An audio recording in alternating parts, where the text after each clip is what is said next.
How often have you wondered what your spouse is really thinking, or your boss, or the guy sitting across from you on the bus? We all take as a given that we'll never really know for sure. The content of our thoughts is our own, private, secret, unknowable by anyone else, until now, that is. Neuroscience research into how we think and what we're thinking is advancing at a stunning rate, making it possible for the first time in human history to peer directly into the brain to read out the physical makeup of our thoughts. Some would say to read our minds. This is the technology that is transforming what once was science fiction into just plain science. It's a specialized use of MRI scanning called functional MRI, fMRI for short, that makes it possible to see what's going on inside the brain while people are I walk into that scanner room and I see the person's brain appear on the screen. When I see those patterns, it is just incredible, unthinkable. mind reading. What do you call it? Thought identification. Whatever you want to call it, what neuroscientist Marcel Just and his colleague Tom Mitchell at Carnegie Mellon University have done is combine fMRI's ability to look at the brain in action with computer science's new power to sort through massive amounts of data. The goal? To see if they could identify exactly what happens in the brain when people think specific thoughts. Okay, are you ready to get started?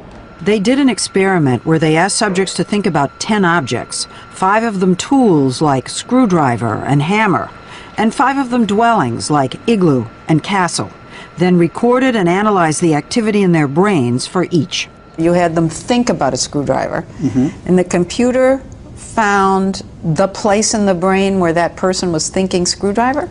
The screwdriver isn't one place in the brain, it's many places in the brain.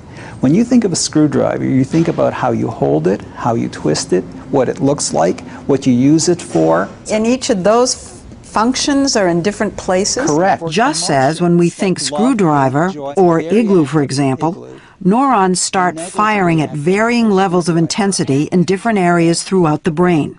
And we found that we could identify which object they were thinking about from their brain activation patterns. You're reading their mind. We're identifying the thought that's occurring. It's Whoa. incredible, just incredible. Are you saying that if you think of a hammer, that your brain is identical to my brain when I think of a hammer? Not identical. We have idiosyncrasies. Maybe I've had a bad experience with a hammer and you haven't, but it's close enough to identify each other's thoughts. So, that was never known before. We asked if his team was up for a challenge. Would they take our associate producer Megan Frank, whose brain had never been scanned before, and see if the computer could identify her thoughts? Just and Mitchell agreed to give it a try and see if they could do it in almost real time. So you've never done an instant analysis, as we might say on television? Nobody's done this, ever. That's actually her brain? That's her brain. Inside the scanner, Megan was shown a series of 10 items and asked to think for a few seconds about each one. If it all comes out right, when she's thinking hammer, the computer will know she's thinking hammer. Right. Okay, we're all done. So Megan, Yes. how was it? It wasn't bad. Good. Within minutes, the computer, unaware of what pictures Megan had been shown, and working only from her brain activity patterns as read out by the scanner, was ready to tell us, in its own voice, what it believed was the first object Megan had been thinking about. I think the word is knife. All right, one. Right. Bingo. All right. Then the second. I think the word is hammer. All right. I think the word is window. It's perfect, right? So far. And it continued to be, word after word. Apartment. 10 out of 10. 10 out of 10. Well done, well done. Good thinking. And of course, this is just the beginning. Exactly. Who knows what you're going to be able to read? It's That's a little right. scary, actually. Well, that's our research program for the next 5 years. What? To see how, we're not satisfied with hammer. and neither a neuroscientist 4,000 miles away in Berlin at the Bernstein Center. John Dylan Haynes is hard at work here, using the scanner not just to identify objects people are thinking about, but to read their intentions. So we're going to start now with the actual experiment. Subjects were asked to make a simple decision, whether to add or subtract two numbers they would be shown later on. Haynes found he could read directly from the activity in this small part of the brain that controls intentions what they had decided to do. This is a kind of blown up version of the brain activity happening here. And you can see that if a person is planning to add or to subtract, the pattern of brain activity is different in these two cases. I always tell my students that there is no science fiction anymore. All the science fiction I read in high school, we're doing. To Paul Root-Wolpe, director of the Center for Ethics at Emory University in Atlanta, the ability to read our thoughts and intentions this way is revolutionary. Throughout history, we could never actually coerce someone to reveal information. Torture doesn't work that well. Persuasion doesn't work that well. The right to keep one's thoughts locked up in their brain is amongst the most fundamental rights of being human. You're saying that if someone can read my intentions, we have to talk about who might in the future be able to do that. Absolutely. Whether we're going to let the state do it or whether we're going to let me do it. I have two teenage daughters. I come home one day and my car is dented, and both of them say they didn't do it. Am I going to be allowed to drag them off to the local brain imaging lie detection company and get them put in a scanner? We don't know. But before we've even started the debate, there are two companies already offering lie detection services using brain scans. One with the catchy name No Lie MRI. But our experts caution that the technique is still unproven.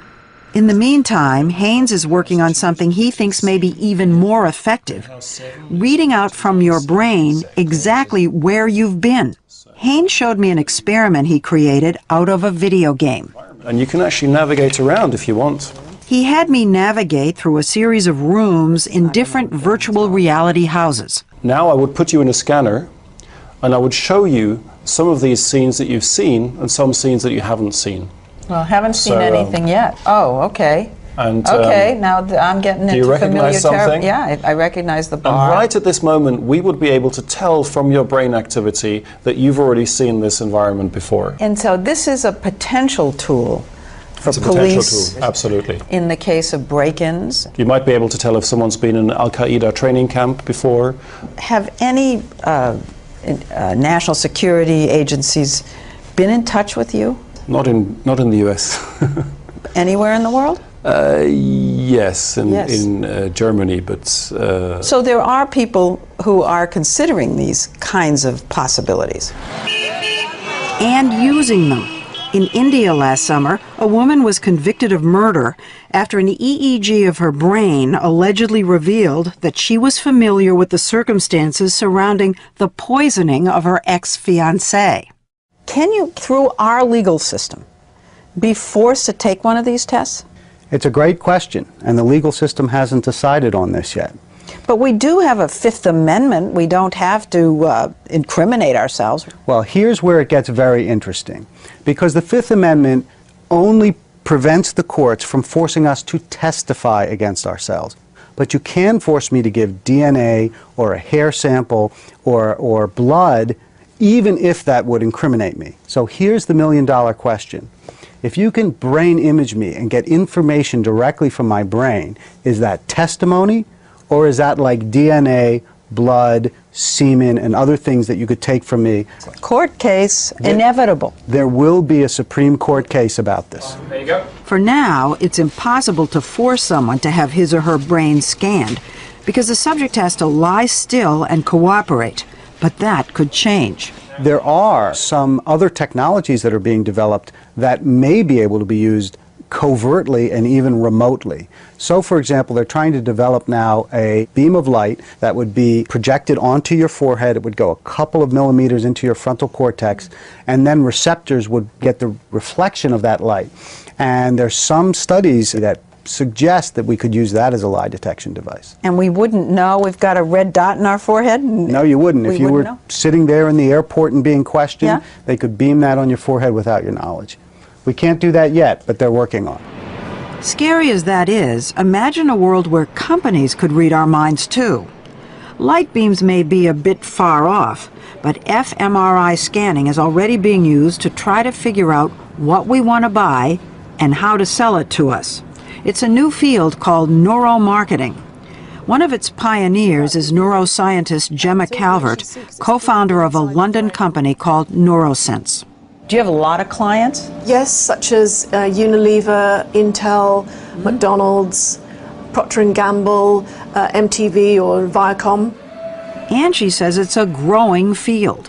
What we've seen is a sort of snowballing effect over the last few years. I think there are about 92 neuromarketing agencies worldwide. But some experts question whether it's ethical to scan the brain for commercial purposes and say neuromarketers may be promising more than they can really deliver. If you image my brain and you say, aha, Paul craves chocolate chip cookies, and I say, no, I don't. Now, are you going to believe the brain over me? You can only do that if you have proven that that part of the brain lighting up means in all cases that that person desires chocolate chip cookies. And what a lot of people are doing is they're just imaging the brain, then they're declaring what that means, and they're never proving that it actually translates into behavior. You know, it's very interesting. When you show someone a brain scan, people just believe it. It just reeks of credibility. Absolutely, And, absolutely. and you telling me that's the area where people add and subtract, I thought, well, of course, he knows. But I could have told you anything. I know. So as brain imaging continues to advance and find its way into the courts, the market, and who knows what other aspects of our lives, one message is, be cautious. Another is, get ready. Back at Carnegie Mellon, Just and Mitchell have already uncovered the signatures in our brains for kindness, hypocrisy, and love. It's breathtaking Yes. and kind of eerie. Well, you know, I think the reason people have that reaction is it because it reveals the essence of what it means to be a person. All of those kinds of things that define us as human beings are brain patterns. We don't want to know that. Well, that it all boils down to, I don't know, molecules and things like that. but we are, you know, we are biological creatures. You know, our limbs we accept are, you know, muscles and bone. And our brain is a biological thinking machine. Do you think one day, who knows how far into the future, there'll be a machine that'll be able to read very complex thought, like, I hate so-and-so, or, you know, I love the ballet because. Definitely. And not in 20 years. I think in 3-5 years. Ample In does. 3 years. Well, 5.